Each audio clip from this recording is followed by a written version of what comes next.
Olá, bom dia. Bom dia, você está assistindo ao Visual? Um programa acessível da TV Brasil. Direto do Rio de Janeiro, o Visual começa agora.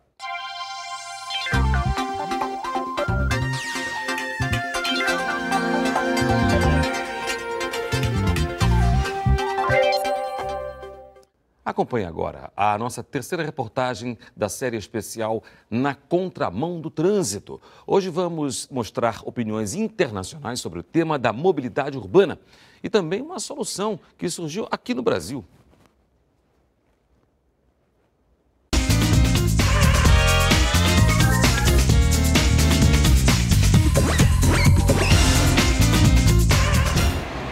Apesar de ter um nome em inglês, o Bus Rapid Transit, BRT, ou transporte rápido por ônibus, foi inventado aqui mesmo no Brasil.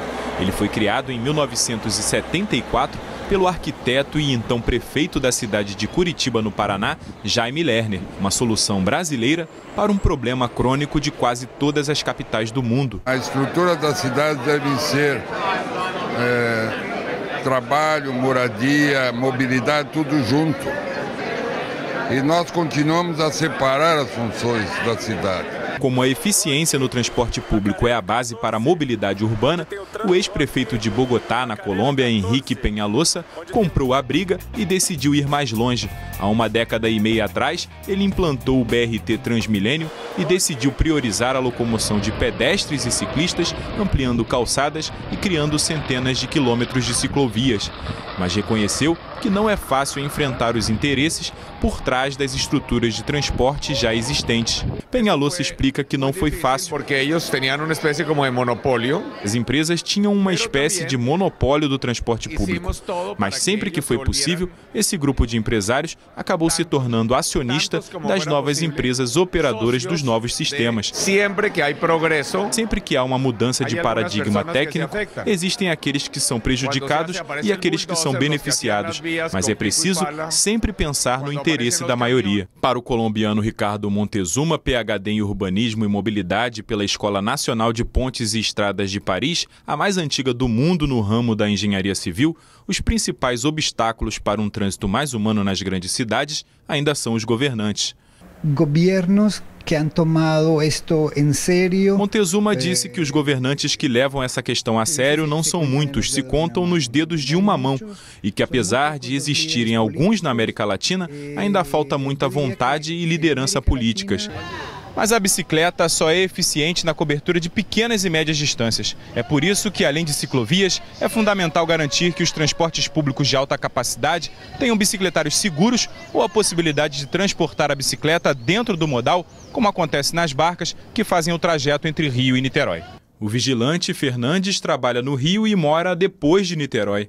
Ele leva a bicicleta dentro da barca, mas quando chega em São Gonçalo, fica mais complicado. Existe faixas, ciclofaixas, ciclovias em Niterói. Quando eu chego na divisão para São Gonçalo já não tem mais, também a outra dificuldade. O subsecretário de Meio Ambiente da Prefeitura do Rio é o responsável pela estrutura cicloviária da cidade.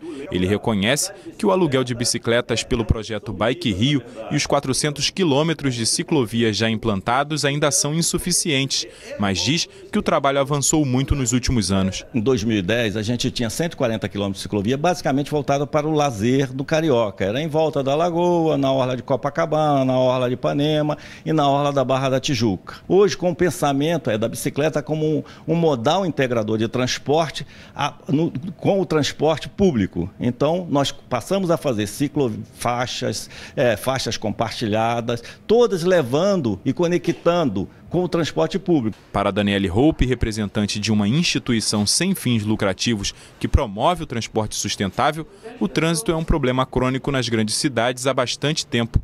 Mas, recentemente, uma mudança, ainda que tímida, pode ser percebida no mundo todo. Acho que a gente está caminhando, é um passo muito lento, precisa ter uma estratégia mais forte nesse sentido, mas as coisas estão acontecendo nas nossas cidades. A gente tem melhorias, essa infraestrutura cicloviária que a gente vê crescendo nas cidades brasileiras. Um indicador disso, a gente tem os planos de mobilidade que estão sendo elaborados em vários municípios. Tudo ainda num passo inicial, ainda muito pequenas, mas essas mudanças estão acontecendo.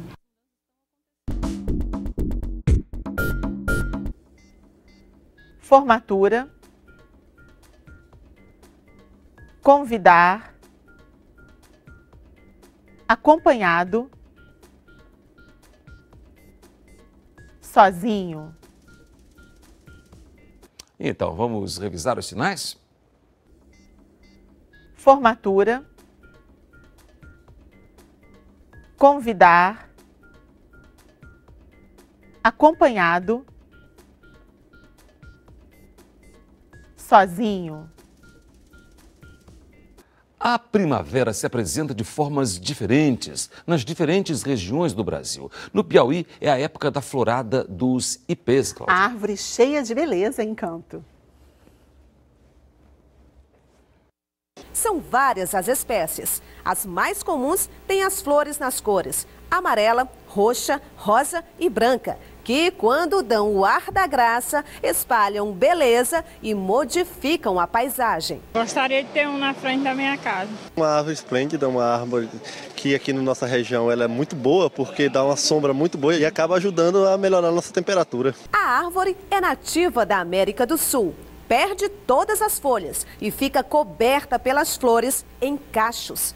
As floradas costumam durar uma semana. O ipê atinge a altura de 5 a 35 metros e, por ser típico dos cerrados, se adapta facilmente ao clima do Nordeste. Por isso mesmo, essa temperatura alta que se inicia agora, né, ela é bem proporcional para que a floração dê início. Ela tem uma estratégia adaptativa, então essa economia de água, digamos assim, ela faz quando ela perde as folhas. E aí ela concentra isso para as flores.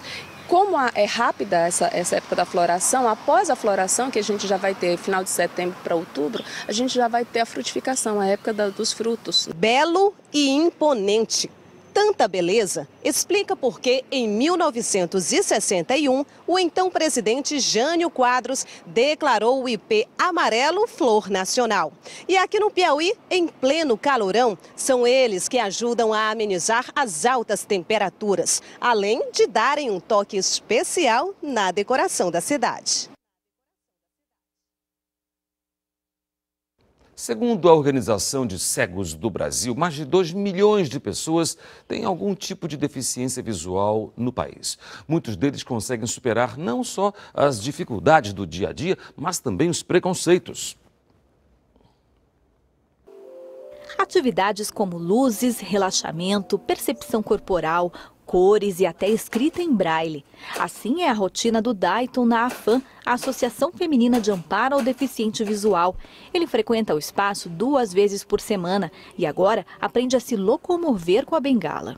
Primeiro, você tem que identificar a altura do degrau e passando até você identificar a identidade e o tamanho do degrau, até onde você pode pôr o pé. Dayton nasceu com baixa visão. Há alguns anos, o deslocamento de retina piorou a situação.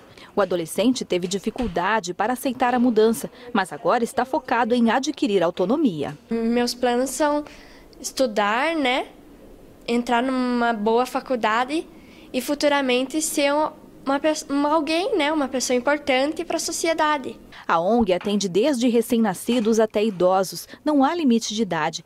A instituição se mantém com a ajuda de doações e também do poder público. O Estado cede 3 professores, um custeio que nos ajuda a manter, e uma serviço gerais e 2 secretárias. A Andressa é um dos grandes exemplos de superação aqui da associação. Ela é aluna e agora traz a Alice, de 1 ano e 3 meses, que é a filha dela.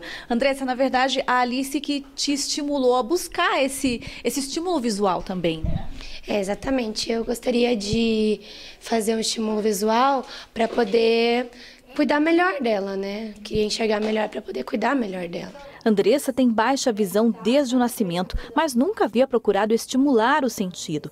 A pequena Alice teve catarata congênita e acaba de fazer cirurgia de glaucoma para evitar a perda da visão. Tanto em casos de cegueira quanto de baixa visão, o estímulo e a autonomia são essenciais aos deficientes. Nós vamos trabalhar a independência dele, desde procurar uma roupa, para que ele possa pegar a sua roupa, pegar a sua escova de dente. No Tribunal do Trabalho encontramos um exemplo de que a deficiência não impede o sucesso. O desembargador Ricardo Tadeu Marques da Fonseca se tornou em 2009 o primeiro juiz cego do Brasil. Com a ajuda de assistentes que fazem a leitura dos processos, ele analisa em média 400 casos por mês. A nossa responsabilidade dos assistentes aqui no gabinete do doutor é diferente de outros gabinetes, porque aqui a gente tem que levar para ele tudo que está acontecendo. Se não levar, pode ser que alguma coisa passe em conhecimento dele. O desembargador nasceu com retinopatia da prematuridade, uma doença que causa baixa visão em bebês prematuros. Aos 23 anos, ele ficou cego e, mesmo assim, terminou a faculdade de Direito.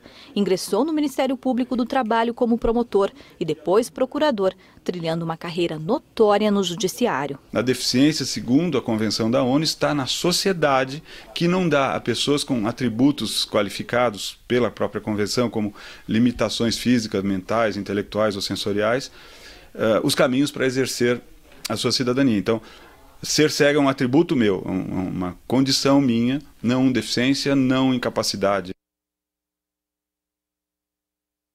E o Visual termina aqui. Muito obrigada pela companhia. Tchau. Bom dia para você e bom início de semana.